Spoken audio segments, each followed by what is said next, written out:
Today, I'm gonna show you how I make my wedding bouquet.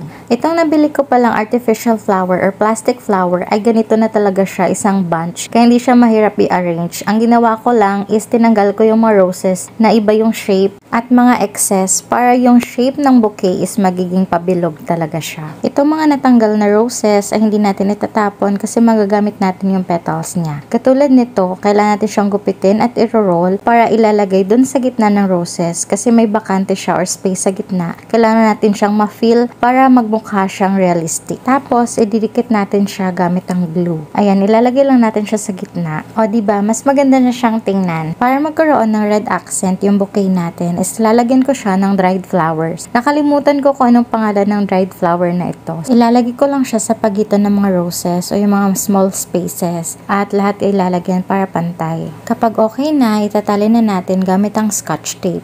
Ang cute na talagang tingnan dito, nagmukha na siyang totoo or fresh. Then another dried flower, nakalimutan ko itanong yung pangalan ng dried flower na to. Basta nabili ko lang yung mga dried flower sa Dangwa. Konti lang kailangan ko dito, kaso sobrang dami niya, kaya pinagpilian ko na lang siya. Yung maganda yung pagkaka-shape niya, yung hindi matikwas. Ilalagay ko siya paikot sa bouquet para magkaroon siya ng green accent. At kailangan siyang itali from time to time kasi mahirap siyang hawakan kasi malilit yung stem niya. Pasensya pala kung hindi ko na napakita sa tutorial yung final output kasi nung patapos na ako is nalobat na yung phone ko. Basta nilagyan ko lang siya ng ribbon after ko siyang itali. Ito yung picture niya. Next ko naman ipapakita itong bouquet charm na may pictures ng parents ko. Nabili ko lang tong empty bouquet charm sa Shopee. Oval frame na may kasama ng fiberglass. Una kong ginawa is nagprint po na ako ng picture ng parents ko sa photo paper. 3 sizes pala yung print ko kasi titingnan ko pa lang kung alin dyan yung babagay. Nung nakapili na ako, tinrace ko siya gamit ang pencil. Saka ko siya ginupit.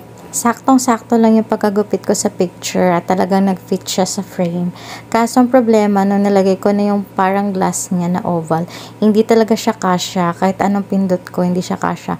Medyo malaki yung glass na yon. Buti na lang meron pa akong tira na plastic PVC. Yun na lang yung ginupit ko para gawing pang glass sa frame. At sakto naman siya. Ayan, nagawan ko ng paraan.